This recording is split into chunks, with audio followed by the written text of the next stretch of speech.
নমস্কার বন্ধুরা, স্বপ্না কিচেন থেকে সবাইকে স্বাগত জানাই। আজকের আমি নিয়ে এসেছি টমেটো পাতা রেসিপি। আর এই টমেটো পাতা ভীষণ আমাদের শরীরের জন্য ভালো।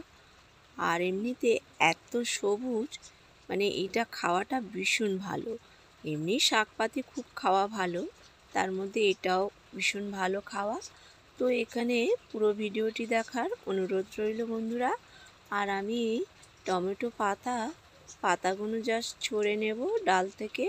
তো এইভাবে সুন্দর করে ছড়ে নিয়ে একটু গরম জলে ধুয়ে নিতে হবে ভালো করে।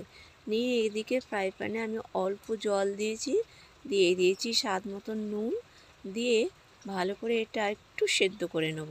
মানে খুব সেদ্ধ হবে না, ওই সামান্য আর কি, তাহলে কালারটা সুন্দর থাকবে। আর জলটা যেন শাকের মধ্যে শুকিয়ে যায়, এমন করে জলটা দিয়ে সেদ্ধ করতে হবে। আর এদিকে আমি একটা মিক্সিং জারে লঙ্কা দিয়ে শাকটাকে আমি পেস্ট করে নিয়েছি। এদিকে ফ্রাই প্যানে আমি তেল দিয়ে দিয়েছি। তো এখানে তেল দিয়ে এর মধ্যে দিয়ে দেব রসুন আর দিয়ে দেব পেঁয়াজ, দিয়ে ভালো করে এই পেঁয়াজ রসুনটা ভাজতে হবে। তো একটু লাল লাল করে ভেজে নিতে হবে।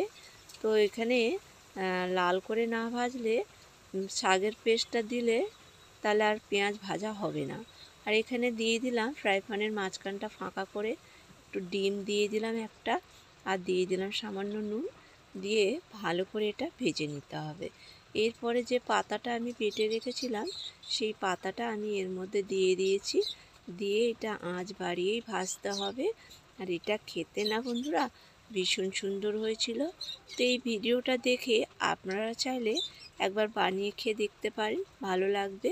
আর এখানে তেল কম হয়েছিল বলে আমি আর একটু সাদা তেল দিয়ে দিলাম একটু চিনি দিয়ে ভালো করে এটা আমার ভাজা হয়ে গিয়েছে। এরপরে আমি এটা নামিয়ে নেব। আর এটা অসাধারণ খেতে হয়েছিল। তো বন্ধুরা, ভিডিওটি ভালো লাগলে লাইক কমেন্ট শেয়ার করবেন। আর আপনি যদি নতুন হয়ে থাকেন তাহলে আমার চ্যানেলটি সাবস্ক্রাইব করে নেবেন, এই ধরনের ভিডিও অনেক দেখতে পাবেন। আর কত সুন্দর ভাতটা পুরো গ্রিন হয়ে গেছে, এত সুন্দর খেতে হয়েছিল তো বলে বোঝাতে পারবো না।